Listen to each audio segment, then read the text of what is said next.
Prometheus Awakens, a new Prometheus prequel.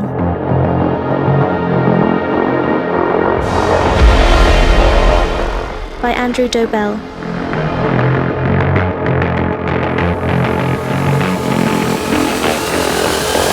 Chapter 1.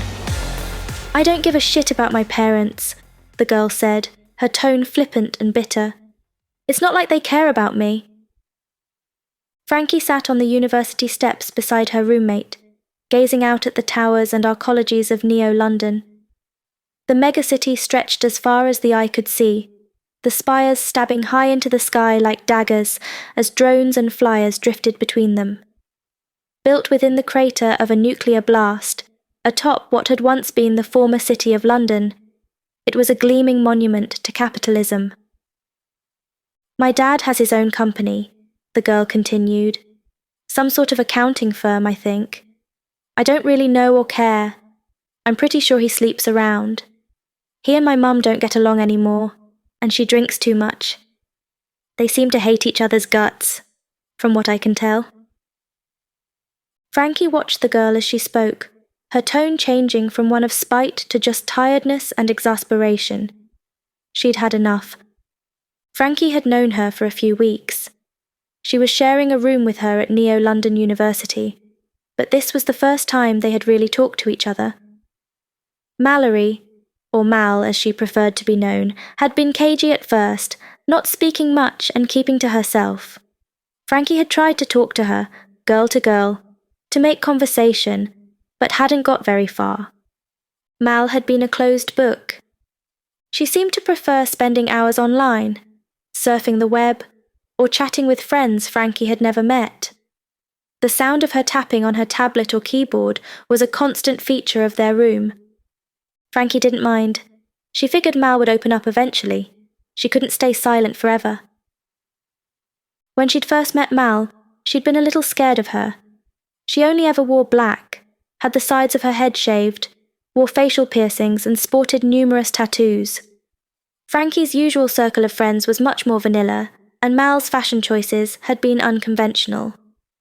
But her initial reticence faded quick, and she'd started to try and interact with her. They were sharing a room after all, and this would be a long year if they never spoke. She'd invite her out for a drink or food, and even asked if she'd join her and her friends, but Mal had always said no, until today. Frankie had been shocked. She'd expected the usual response, but was thrilled that Mal had finally said yes. The walk around campus had been lovely. After picking up a coffee from a stall, they'd ended up sitting and enjoying the view. What about you? What do your parents do? Mal asked. They work for Nanotechnic, she said. The corporation. They're quite high up. They work on nanotech. It's pretty cool work, actually. If you say so, Mal replied dismissively. Frankie gave her a look. You don't agree? The nano keeps us healthy, as long as you can pay the insurance. If not, then you're up shit creek. Nano is just another form of control by the corporations to keep the masses in line. That's a very pessimistic view. You disagree? I do. Nanobots are essential with the failure of antibiotics. They keep us safe and healthy. They allow major operations to happen that wouldn't otherwise. They've saved the human race. You can see that, right? It makes sense to pay insurance for them. This stuff isn't free, you know.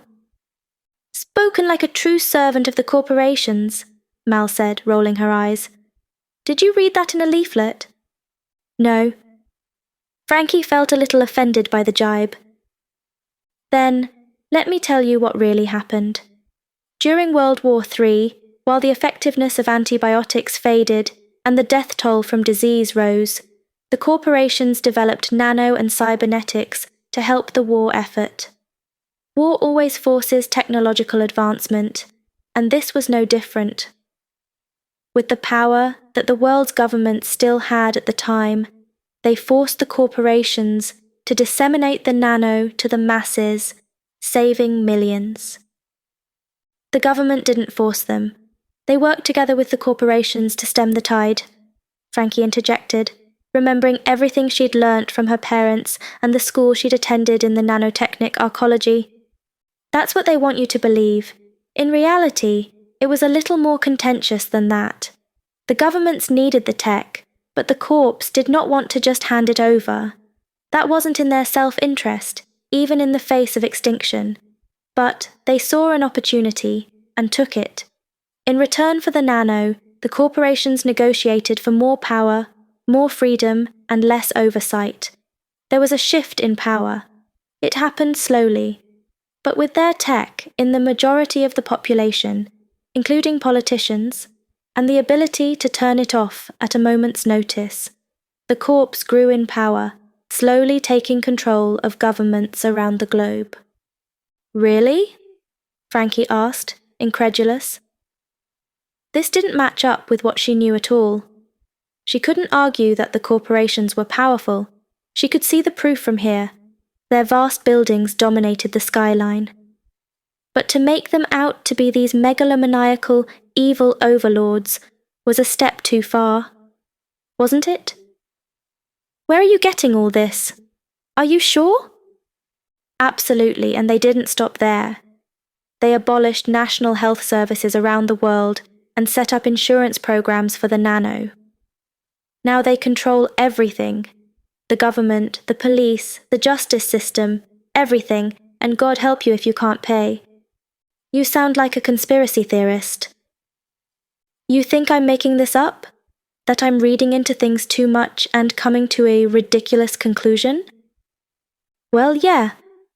I know the corporations have a lot of power, but what you're talking about, it sounds, I don't know, paranoid?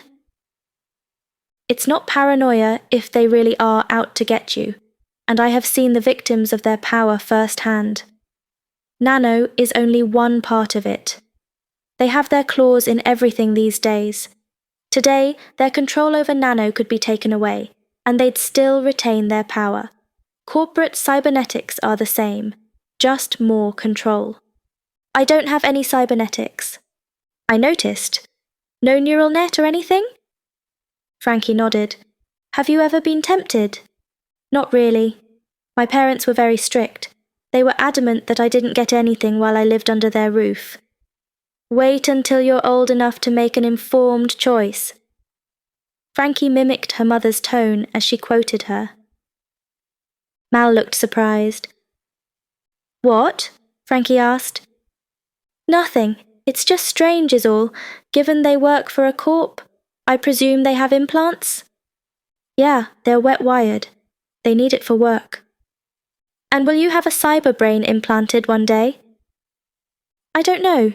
It seems like quite an invasive thing. I know it's routine these days, but I'm not sure. I get by just fine without it, and my phone does everything I need it to do. I already have nanobots that I pay insurance for. Well, my parents do. I'm not sure I need anything else. Let me give you a piece of advice. Don't get anything from the corpse on insurance. You're linked to them forever then. If you do get something, use a cyber doc. You mean one of the back alley street docs? The ones in the Undercity? Isn't that risky? Well, compared to the pristine surgeries of the corpse, they're a little more basic, but they're usually run by doctors that used to work for the corpse, so the care is comparable. But why set up in the Undercity? It's just full of gangs and criminals. There's much more down there than that. The doctors that set up these labs are often on the run from the corpse, fearing for their lives. The Undercity is the one place they can disappear and help those who need it. I'm not saying it's not dangerous down there, but it's not like they have a choice. No one in their right mind would go down there, Frankie said. It's too dangerous. People go down there all the time. Most have no choice. When you can't pay your insurance, the corpse will come after you and demand payment. And they're not above breaking a few legs if they need to. Some people can find the money, but those who can't, run, and the Undercity is the perfect place to disappear. But there are programs in place to help those who can't pay, charities and other organizations that can help you work off your debt. Besides, It makes no sense for the corps to go around hurting people. Why would they do that? They'd be lynched. The corporations are powerful, but they'd be held accountable by the law and the government if they were doing that. That's what they'd like you to think. You keep saying that, but I just can't believe it, Frankie said. I'm sorry, I just don't buy it, not in this day and age. Mal smiled. I'll prove it to you. Chapter 2. Where are we going? Frankie asked. The other day I said I would prove to you that the corporations are not as benevolent as you think they are, and today I'm going to do that, Mal explained. And how do you plan on doing that, exactly? Frankie asked, as she walked beside Mal and her friend Chase, who Frankie had just met. He seemed nice. A big young man who apparently worked out. He kept smiling at her in a sheepish way. Did he like her? We're going down there, Mal said, walking up to a wall that reached up to the middle of Frankie's torso and pointed over it. Frankie looked over the edge. They were on the lowest platform of the city's mid-levels, essentially a vast artificial floor built several hundred meters above the old city below, held in place by huge support buildings. The majority of the megacity's population lived in the mid-levels, going about their business, living and working their day-to-day lives amidst platforms and elevated highways that snaked between and clung to the sides of the massive skyscrapers that reached for the clouds.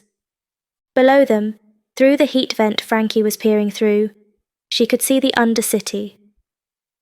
After being flattened by the bomb that had demolished London in the middle of the 21st century, the government had decontaminated the site and started to rebuild.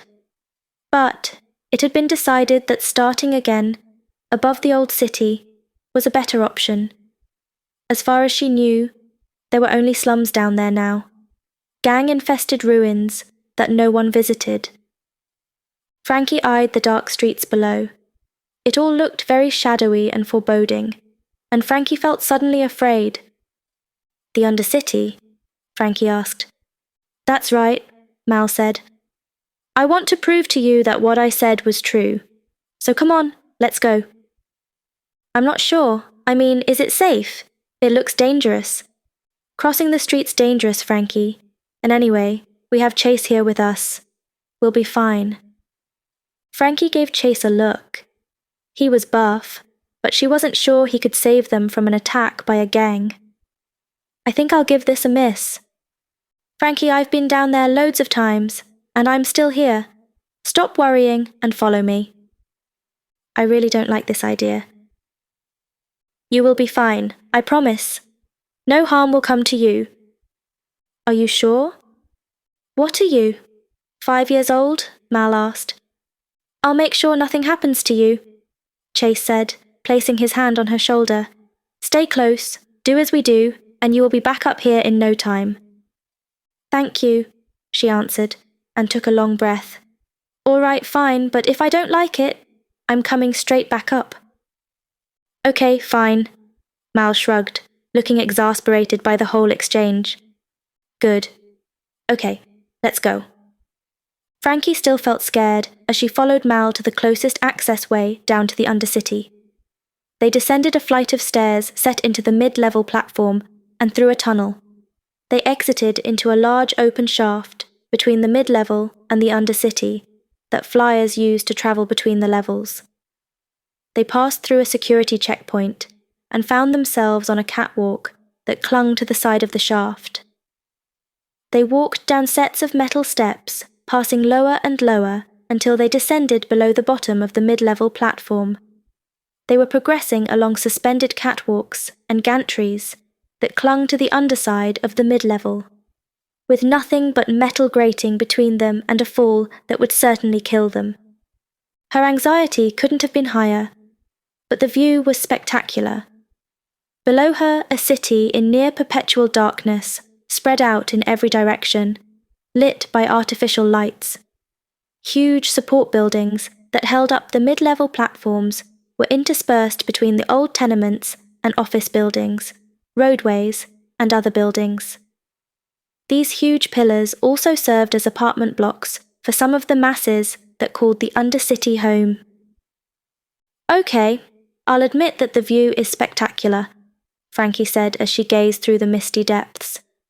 "It has a certain dystopian beauty to it, sure." Mal agreed. "Come on, let's get down there."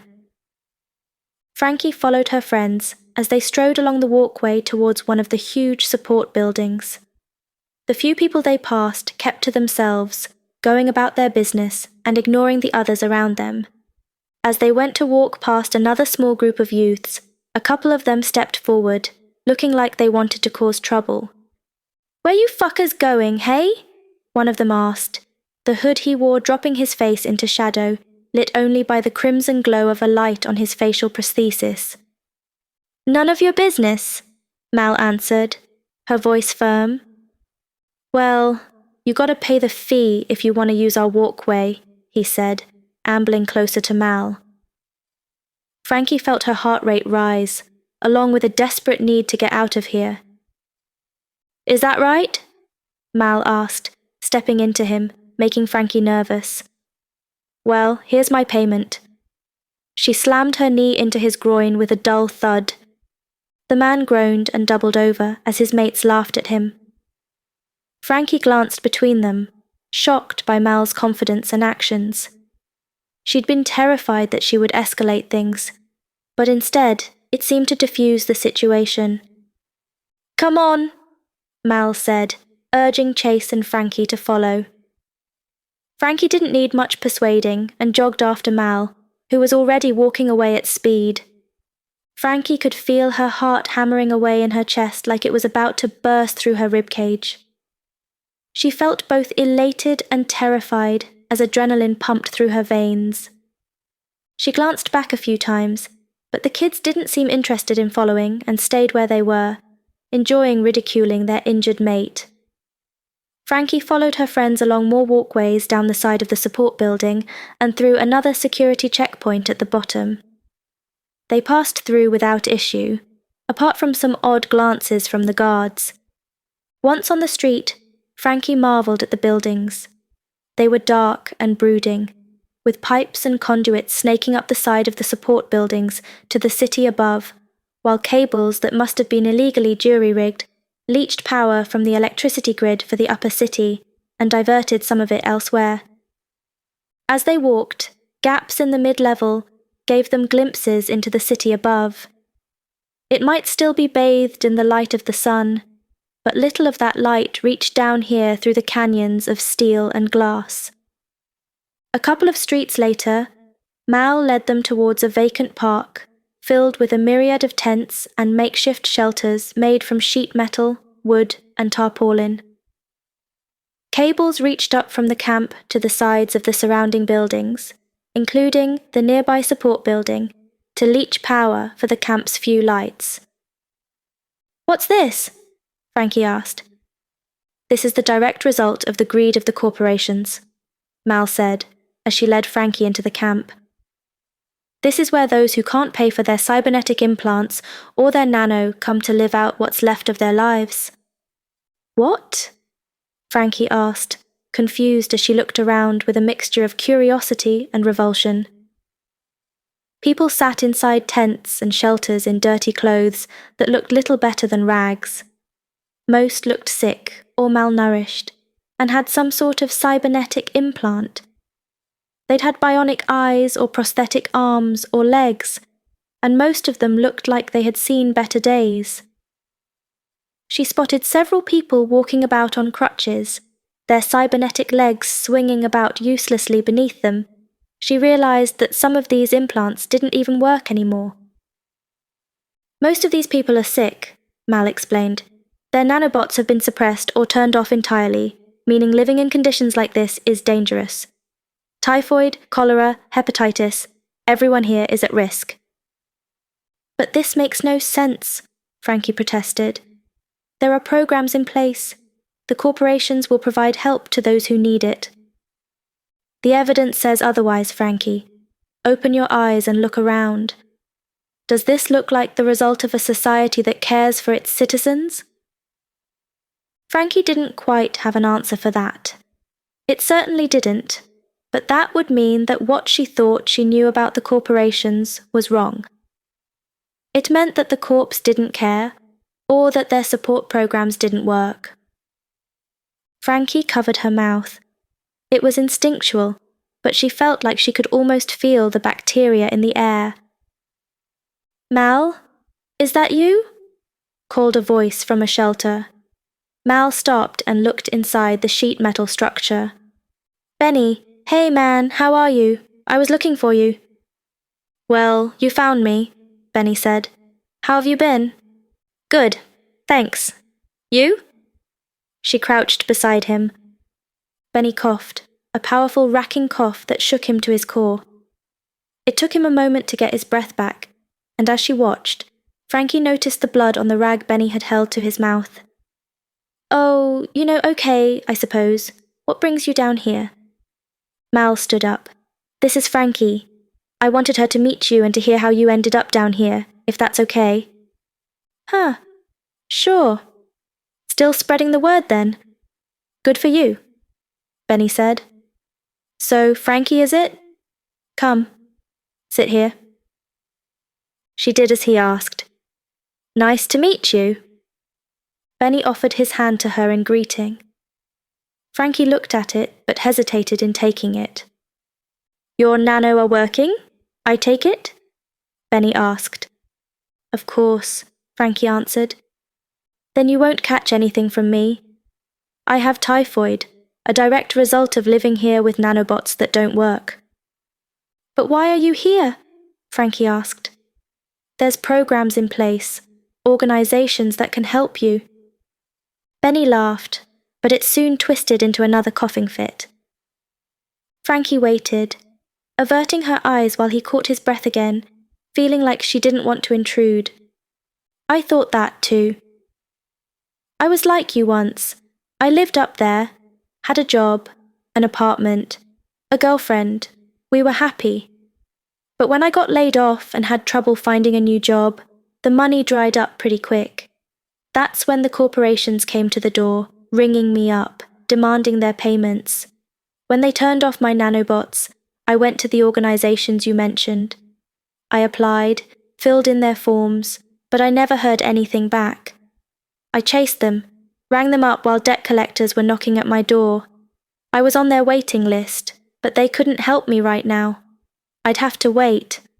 How long can you wait when the corporations are banging on your door? My girlfriend tried to help. We paid off some of it. But we had other outgoings too. So which do you pay?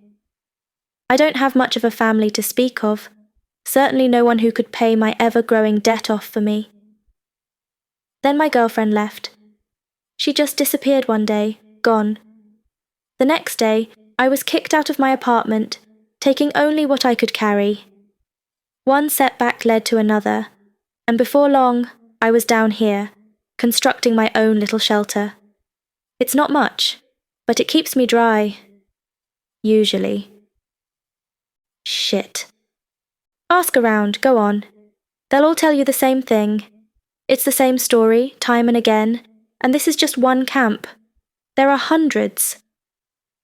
Frankie didn't know what to say. It felt like her whole world had turned upside down. Everything she had been taught, everything her parents had told her, was wrong. Chapter 3. Frankie sat at the table in her parents' apartment. It was a huge, clean space of glass and white walls with a view to die for. It was the holidays, and she was back at home for a few weeks before heading back to university. The last few weeks had been a whirlwind of broken illusions and fresh realizations. She'd been to the Undercity numerous times, helping the displaced people, the exiles, as they were known. Mal had even taken her to one of the back alley cyber labs. It was a small, grim place, with medical equipment that had seen better days. The doctor was nice enough, and did what he could to help the exiles they took to him, but he had to make money too, so there were limits. It still made her sick that she couldn't help these desperate people as much as she liked. Every exile she spoke to gave her a variation on the same horrific story. The doctor, however, was particularly interesting to talk to.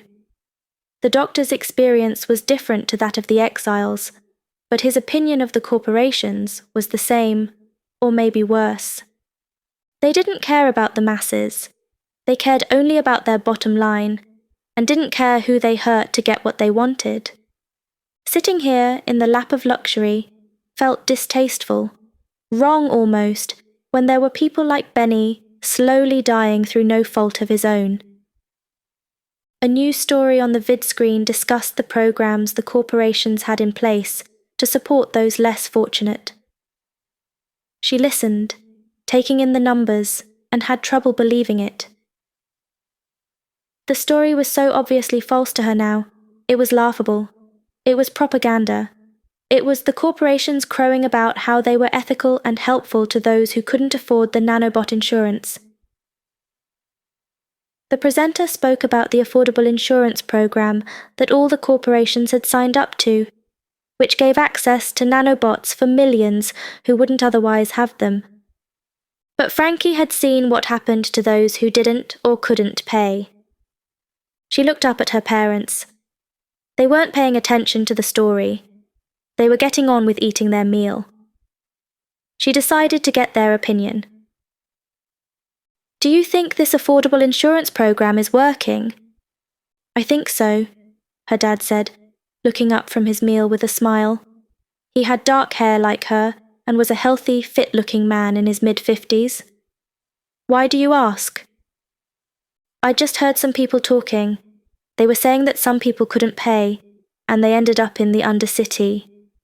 She tried to sound nonchalant and conversational. "That's just gossip.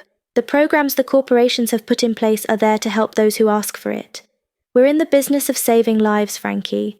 No one in any nanobot corporation wants to see anyone suffer. I certainly don't. That goes against everything we stand for. I've heard those stories as well, but it's always from the same anti-capitalist activist groups that would be against any company making money from their work. But we're a business making sophisticated microscopic robots, and that takes an army of support workers and scientists and others to make it possible. That costs money. I wouldn't believe this gossip if I were you," her dad suggested. Who was it that said it anyway? She sensed danger in that question. "Oh, no one. I just overheard it in a coffee shop." Something about that last comment sounded threatening, which was odd, given this was coming from her father, who she loved. Sure, he could be a little cold sometimes, and her mother was a little stuffy, but she loved them anyway. Normally, she'd tell them the truth, tell them who said what and when, but things had changed. She had changed. The trust she'd had in her parents had been eaten away as she'd learnt more about the real situation and the corporations. The corporations that her parents had been working for, her whole life. "Sure, honey," her mother said.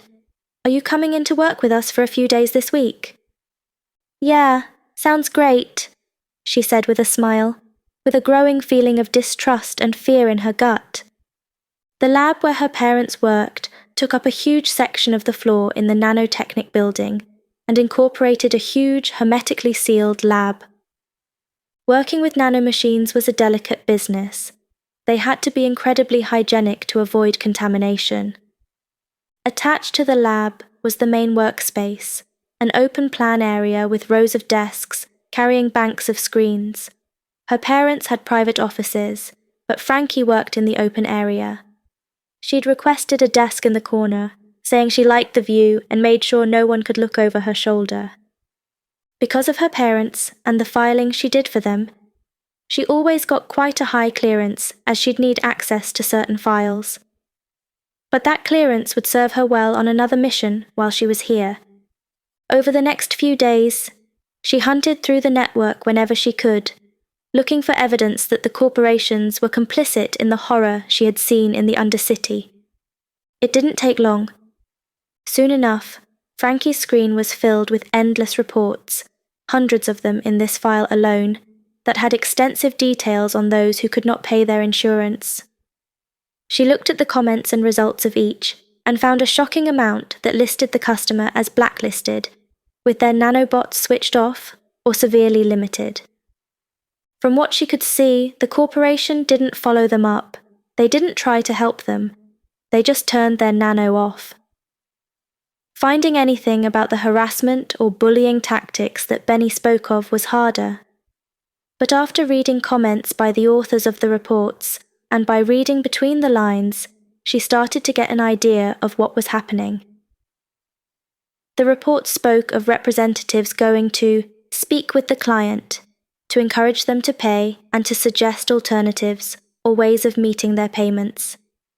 She guessed these visits were a little more violent than the reports were making out, so she made some copies and downloaded some files to her phone. She wasn't exactly sure what she would do with them, but figured that Mal might be interested in them at the very least. Chapter 4. She always hated coming here. It didn't bother her as much as it used to do, but she didn't think she'd ever get used to it. The building was old, dirty, and filled with people she didn't much like the look of. She just kept her head down and walked through the corridors until she reached the door she needed. Mal had started renting it several months ago with a few others, and since then had split her time between their dorm and this place. Frankie didn't mind. She sometimes missed having someone to talk to, but she also enjoyed having a little more space to work and think. Frankie had watched as Mal had brought together a bunch of like-minded people that spent most of their time here. They had banks of terminals and screens set up and ran hacking raids on the corporations. Frankie helped out in her own way. She was no hacker, but she did sympathize with their cause and offered help in whatever way she could. Working at the corporation during the various holidays through the year meant that Mal was always asking her for information. Access codes, reports and files, anything that might be useful to them. The first time she'd brought files out with her, she'd felt sick and nearly vomited from the abject fear that had gripped her. As time passed, that fear receded until it was almost routine. She downloaded files or printed stuff off during lunch breaks when people were out of the office, whatever Mal needed. Every time she did it, she was convinced she would be caught. She thought someone would track her and discover what she'd been up to, but as far as she knew, she'd remained undetected. She clutched the latest data stick in her hand as she knocked on the door to the apartment and waited. Inside, someone would be checking the feed from the security camera they'd rigged up. She smiled at it. They all knew her here, so it was only moments before she heard the locks being pulled back, and the door opened to reveal Mal on the other side. "Hi." Frankie smiled at her friend. "Hey, come in. Close the door behind you," she said, and led her into the room. "How have you been?" Frankie locked the door and turned to face her friend and the activity in the room beyond. People were sitting at desks, writing code or doing research on the glowing screens of their terminals. Some stood in small groups, talking or looking over printouts and animatedly discussing things. It was a hive of activity, and more so than usual. "I'm good, thanks. Just finished my latest holiday job at the Corp, so free at last." She smiled. "Great." Mal led Frankie into a back room she used as her personal space, bedroom and office, complete with its own desk and terminal.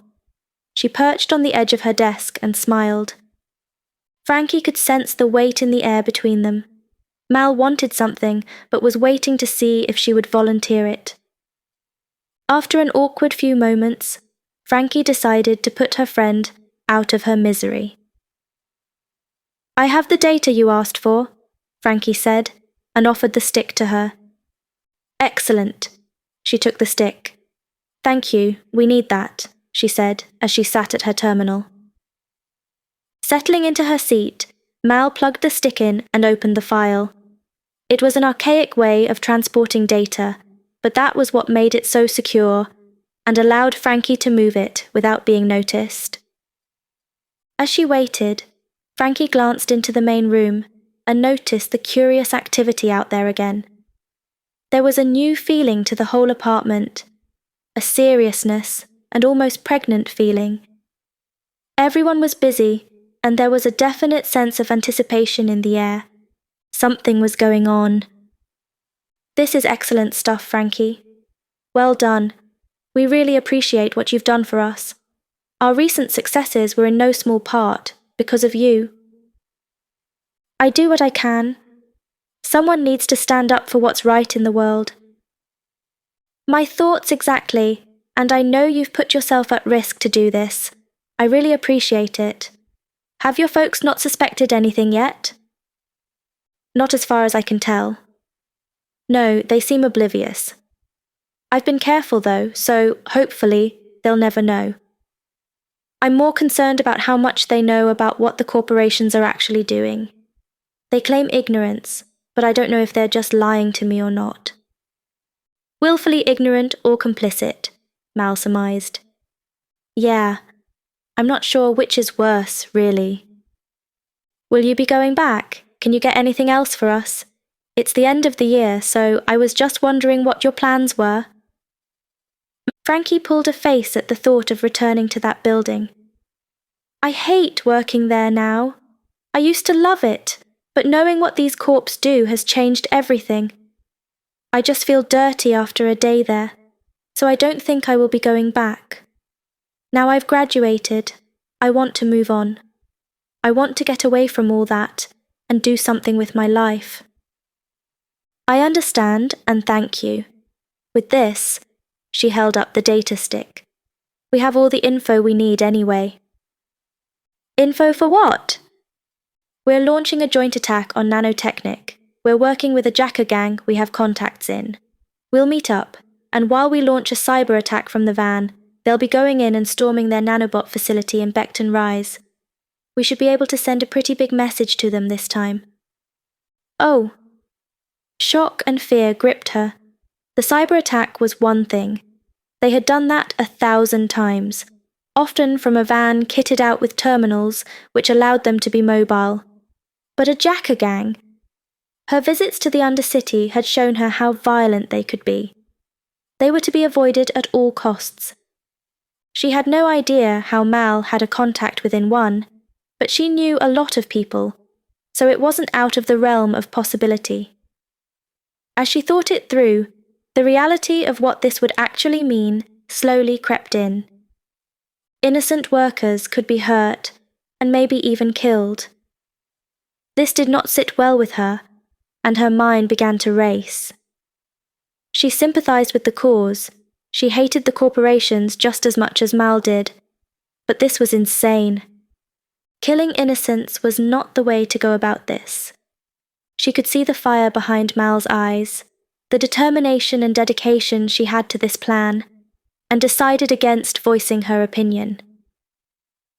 Yeah, it's going to be magnificent. A real blow to the core. Sorry, I didn't mention it before. It was all very hush-hush. I'm sure you understand. Of course, Frankie said with a forced smile. I understand. She couldn't care less about that. She wished she had known earlier, though. Maybe she could have persuaded Mal not to do this. Glancing back into the main room, she understood the commotion out there now and the sense of anticipation in the air. It all made sense. I hope the mission goes well for you, she said, and wondered when the attack would take place. When is it happening? Tomorrow night, Mal answered. We're not sure.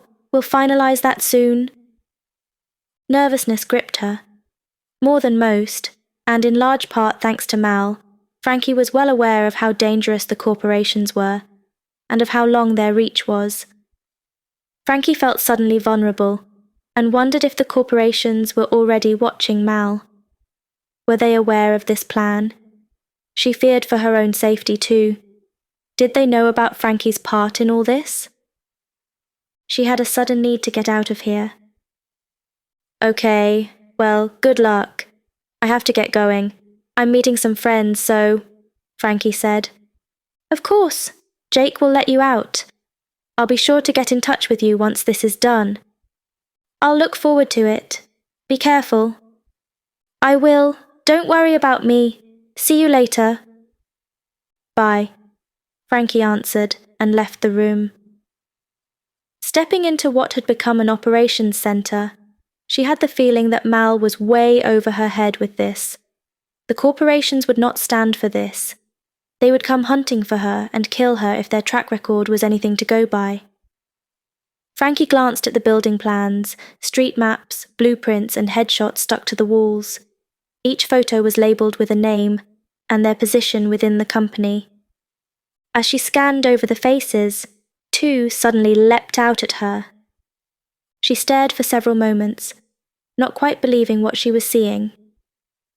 There were photos of her parents on the wall, their names listed beneath them. Above, at the top of the board of headshots, a single word filled her with dread. Targets. She felt sick. Her parents were targets. Suddenly terrified, Frankie turned away before anyone noticed and walked towards the door. She felt in a daze as she processed this new information. She had considered Mal a friend, someone she trusted, someone who had shown her the truth. Had she been using Frankie to get to her parents and get information on the corporations? Frankie felt used and walked out of the apartment stunned and scared. She could not let innocent people die. She had to warn her parents and make sure this massacre never happened. Would Mal consider her a target too? Would Mal come after her, kidnap her, and stop her from warning her parents? Frankie sped up, walking faster before breaking into a jog and then a run. She needed to get home. She needed to warn her parents and let them know about the attack. She had to try and save some lives. She took a taxi home and sat in the back as rain cascaded down the window, blurring the dark, neon-lit city beyond. In the distance, she could see the huge towers of the corporations, Nanotechnic, Scitech, Nobori, and more. Their enormous cathedrals of power loomed high over the city, dominating the skyline, reminding her of the reality she had come to understand. The corporations were not innocent. They had caused suffering in countless people's lives. She'd seen it firsthand, and Mal could not manufacture that. But the people who worked on the production lines were not to blame. They were innocent, and just trying to survive, like everyone else. She had to say something. It was late when she reached her parents' place. She burst through the door into the living room, surprising her mum and dad, who looked up in shock. "Oh, you scared me," her mum said. "Hello, sweetheart." "Steady on, Fran," her dad added. "Don't break the door down." Frankie took a long breath and steadied her breathing. She'd had a gut-wrenching feeling that they might have been killed already. "Sorry, I needed to get back home." "Are you okay?" her mum asked. "Yeah, I'm fine," she said, and walked over to the sofas, sitting beside her mother. I needed to see you. I want to ask you something." "Of course, what can we do for you?" her mum asked. "Can you not go to work tomorrow?" "What?" her dad snapped. "What are you talking about?" "Why, sweetie?" her mum asked. "Can you just not go? Does there have to be a reason?" "Unless you give me a damn good one, we're going to work," her dad grunted. Frankie grimaced. She knew her dad well enough to know that he wasn't bluffing. "I have a friend at uni who has got herself involved in a political activist group that is very anti-corporation. She says there's going to be an attack on a nanotechnic installation tomorrow night, but it could be any time, really." "And you believe this?" her father asked. "Absolutely. I've heard a lot about these people. I know enough to know they will do it. They scare me, to be honest, so I try to keep away." That last comment was a lie. but it was probably best to distance herself from them in the eyes of her parents. Okay, now Francesca, there really is nothing to worry about. No one is going to die, and no one is going to get hurt. This is probably all just talk. You just watch. Now, why don't you go to bed and sleep on it? I'm sure you'll feel better in the morning. It's late now anyway. Frankie stared at her father in shock. She looked at her mum, who smiled at her and nodded. Listen to your dad. Thanks for telling us, but I have to agree with him. This is nothing to worry about. Everything will be fine. No, Frankie protested. We need to warn the corporation and keep people away from the facilities in the city. Francesca, seriously, drop it, her dad replied. Everything will be fine. It will all be under control, trust me. How can you be so cold about this? We're talking about people's lives here. I can see that, but you're worrying about nothing. I very much doubt there will be any kind of attack. But if there is, the corporation will be more than capable of dealing with it. He turned to Frankie's mum. I'm not concerned, are you?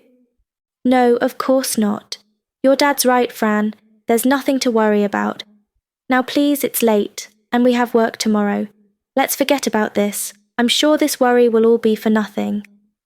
She went to her room in a daze and lay on her bed for hours before she finally fell into a fitful sleep.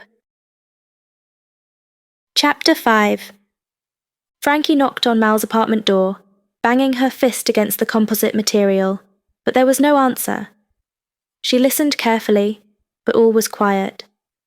No one was in. They were probably out and on the mission. Frankie slumped against the wall, opposite Mal's door, and slid down it until she was sitting on the floor. She'd wait, she resolved. She'd sit here until Mal or Chase came back. Someone was bound to appear eventually.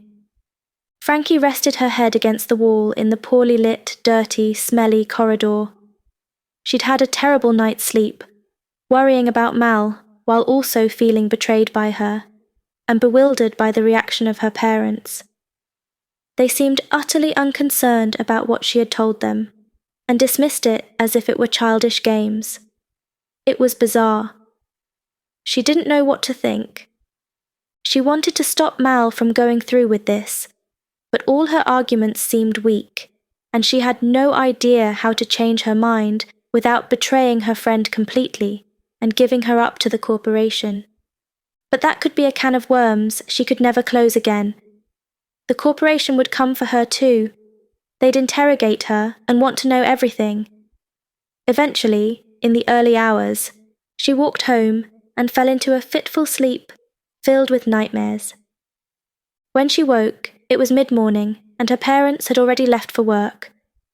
With nowhere to go and nothing to do, she hung around the apartment, getting ever more restless until her fears got the better of her, and she sent Mal a pleading message, begging her not to do this. Mal didn't reply. As night fell, the need to see her friend became too much, and she crossed town to the apartment. Maybe she could catch her before they went on the mission. Maybe she could talk some sense into her and get her to call this thing off. Predictably, though, no one was in, which meant they were out there, somewhere, taking on the might of a corporation that likely knew they were coming. What had she got herself involved in? Everything seemed to be spiraling out of control. People were going to be killed on both sides of the conflict because she had not plucked up the courage to try and talk some sense into Mal. Movement to her left caught her attention. She looked down the corridor to see a figure stagger into the hallway and fall into the wall. They stayed there for a moment, their face in shadow from the light behind them as they looked up. "Frankie?" they asked. "No, no, no!" "Mal?" Frankie asked and jumped to her feet, rushing to her side. The figure twisted and turned their face to the light as she put her back to the wall. She grimaced in pain as blood leaked from a wound on her head. She held her side, and her left leg was trembling like crazy. "What are you doing here?" Mal gasped. "I came to find you." But you shouldn't be here. Well, I am, so deal with it. Holy shit, Mal. What's happened to you? Let's get you inside. Where's your key? Mal pulled the key to the apartment from a pocket and held it out in a very shaky hand. Here. Frankie took it, put her arm under Mal's shoulders, and walked her down the corridor. Once inside, she laid Mal out on the sofa, her friend hissing with pain the whole time. God, you look terrible! What do I do? Kneeling beside her friend, she felt helpless. It looks bad, Mal. We need to get you to a hospital. I can't deal with this here. No hospitals, Mal wheezed.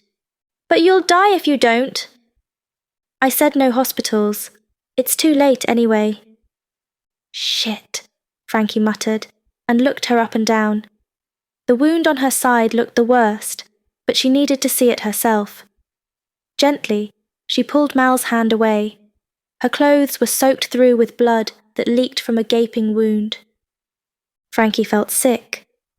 She pressed Mal's hand back against her side. What happened? She felt sure she knew the answer, though, and waited for Mal to confirm her suspicions. They knew we were coming, Mal said, her voice tired. It was a massacre. The corp killed everyone. I have no idea how I survived. I'm sorry, Frankie said, in a guilt-ridden voice. Mal looked up at her, her gaze accusatory and penetrating. I thought as much, she said, letting her head drop and the frown fade from her face. I'm sorry, Frankie whimpered. It doesn't matter. What I told you, that was all lies anyway. The facility, the timings, we changed it all, but they were still one step ahead of us. We were compromised. We had a mole in the group. Any idea who? Frankie asked, glad she'd not been the one to blame. But she still felt disappointed in herself. No, but whoever it was, they're probably dead now anyway, so doesn't matter. Frankie nodded. I'm not leaving you here to die. We need to get help. No, the corporation will be here any moment. You need to leave. But you'll die. I will anyway. They won't let me live when they catch up with me. Catch up? A sinking feeling tied her gut up in knots. They didn't kill you on purpose. They wanted to follow you home, follow you back. That's my guess. But why come here? Why lead them home? Because there's no one here, or there shouldn't be. She gave Frankie an accusatory stare. Sorry. She'd landed herself in it now. Here, go to my bedroom window, check the front of the building. Frankie got up and walked into her room. As she reached the doorway, the deafening roar of a flyer's engines filled the apartment, and a blinding spotlight swept over the building. Frankie ran to the window and peeked out, keeping to the side and out of the light. She spotted a couple of flyers and several vans, with black-clad corporate forces spilling out of them. Shit! Frankie cursed and ran back into the living room. They're here! We have to go! I told you I'm staying. You go. What? No! Go on, go, now! She coughed up blood. I can't. You can and you will. Now get out of here. Go! Mal bellowed, before curling up in pain from the effort. Frankie cringed, hating that she was in so much pain. I'm not leaving you in this state. You'll die. And if you stay, you'll die too. Don't waste your life. Help the exiles. You're more use to them alive. Mal reached into her coat and pulled out an automatic pistol.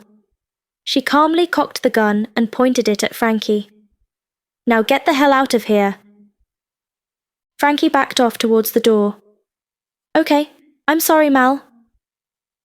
Mal just nodded. I know, now go. Frankie nodded back. Bye, she whispered. Never forget, Frankie. Never forget, and never forgive.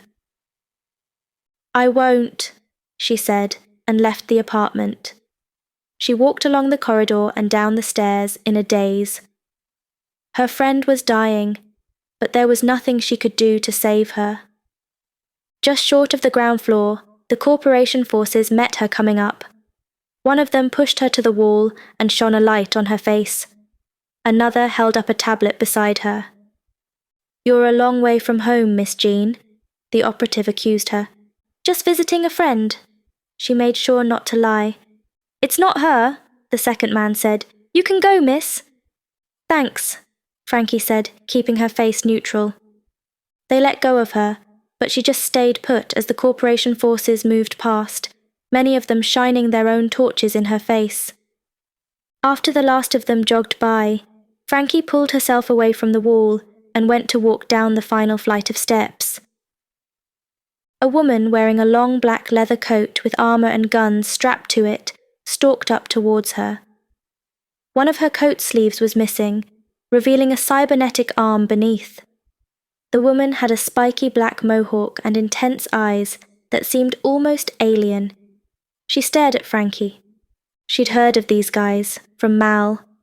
That was an agent, a cybernetic corporate operative. Highly trained and deadly, not someone she wanted to upset. Frankie smiled at her and hurried by. Leaving the building behind, she made for home. Were her parents okay?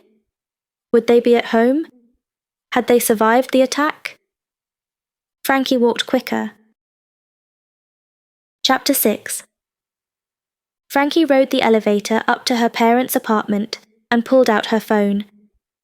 She tapped the screen and checked the news, hunting for any mention of the attack on Nanotechnic in London, but found nothing. There was no mention of it anywhere, just as she'd expected.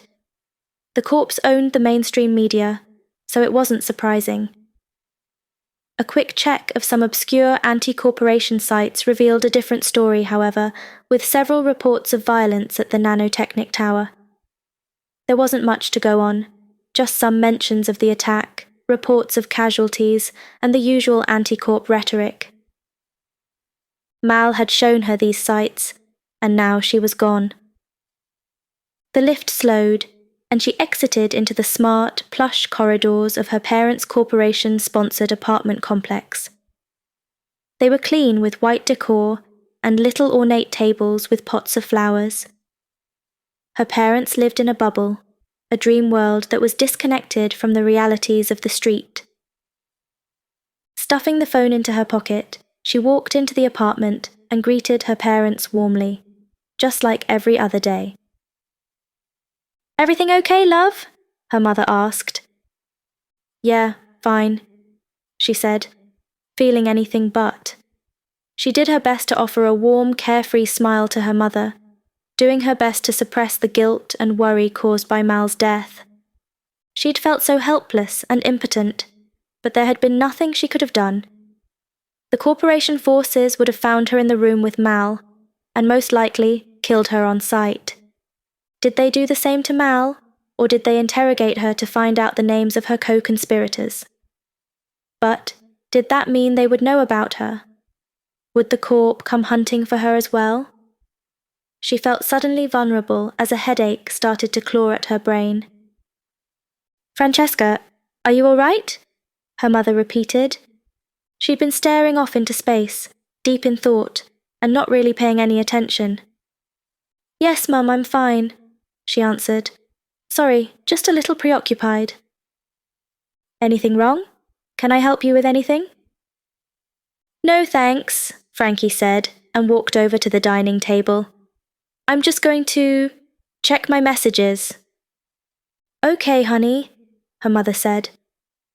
"Leave the girl alone, Fiona," her dad said. "She's just finished uni. She's got a lot on her mind." I know, she smiled and left Frankie to it. Pulling out her phone again, she gripped it on each long edge and pulled. The screen slid out, making it 3 times as wide. She then pulled on the bottom edge to slide out the physical keyboard and placed the whole thing on the table, with the screen propped up by a little fold-out support. The device always drew comments from her friends at uni, who all had cyber brain implants and never used these things. They thought it was cute and archaic, but Frankie didn't care. She liked the tactile feel of it and wondered if she'd ever get any implants.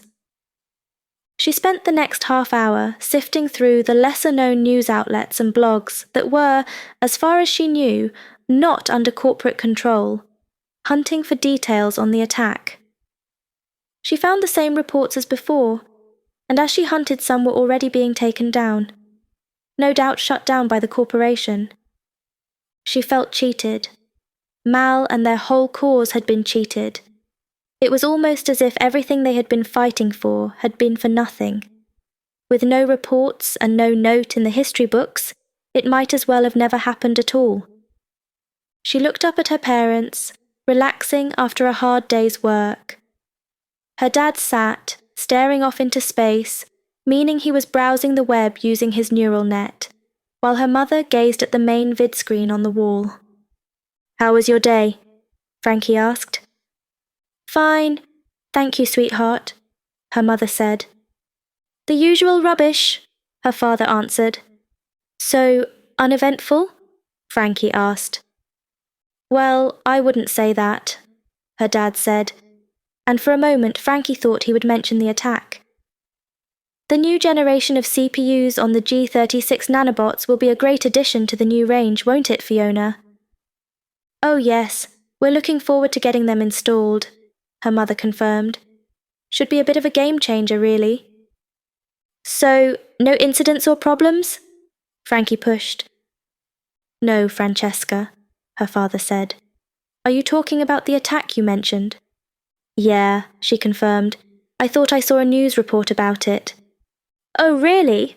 her dad asked. "I've not seen anything. Where did you see that?" "I'm not sure. Maybe I got it mixed up," Frankie said, dismissing it. "It might have been a hoax." "Probably," her father agreed. "I wouldn't believe everything you read online, Francesca." Frankie nodded and closed her phone before looking at her parents still sitting on the sofa. Who were these people? They seemed oblivious to the injustice and inequality around them. They were blind to it. Looking at how they dismissed her recent concerns, she wasn't sure she really recognized them anymore. They felt alien to her. She didn't hate them, but she did despise their ignorance or ambivalence. It blinded them to the truth, and she hated it. She wanted to rip that veil off and show them the world as it truly was, make them see it and confront it. But she wasn't sure it would wake them up, even if they were in full possession of the facts. But then again, maybe they did know what was happening, but just didn't care. Maybe they were on the side of the corporations, and that was that. This apartment no longer felt like home. It felt like the lion's den. She was hiding in plain sight, and if she revealed her true self, the predators might just pounce. Her headache was getting worse. She didn't want to be here anymore. She couldn't live with her parents and have a clear conscience, not if she wanted to fight the corporations or help the exiles. She spent much of the rest of the evening in her room, away from her parents, having come to a conclusion.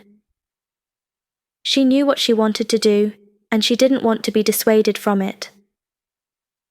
Later that night, after her parents went to bed, Frankie pulled out the bag she had packed earlier, filled with clothing and various personal things she could not live without, and sneaked out of the apartment, saying a silent goodbye to her former life.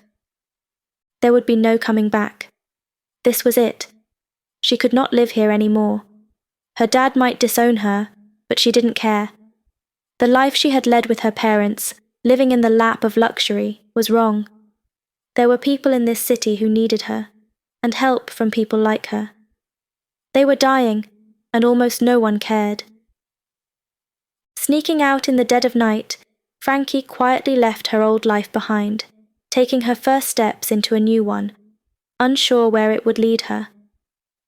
Even in the early hours, the streets were not empty, and the city's lights created an artificial day. People walked by, cars crept along the elevated highways, while flyers and drones buzzed overhead. She walked deeper into the heart of the metropolis, descending to the lowest of the mid-levels and the bustling chaos that made its home there, even at night. Down here, the city was a maze of different levels and platforms, interspersed with elevated highways and catwalks over shafts that led to the undercity below. Frankie stopped and looked over the edge of one of the platforms to the undercity, in its shadowed splendor. Down there were the cast-offs from society, those who had been crushed under the boot of the corporations. They needed help, and she could help them. She turned and looked up through the various levels and platforms and regarded the names and logos of the corporations glowing in holographic neon. Gabus Bionics, Nanotechnic, Scitech, Gigacorp, and the others. Their fortresses of glass and steel rising above her like daggers into the night sky. It was then, in that moment, that she knew what her true calling was. It crystallized in her mind, and she knew what she wanted to do. She wanted to resist the corporations and help those who'd been victimized by their endless greed. That was what she would do. The end. This has been The Prometheus Awakens, a new Prometheus prequel by Andrew Dobell. Copyright to Andrew Dobell, 2021.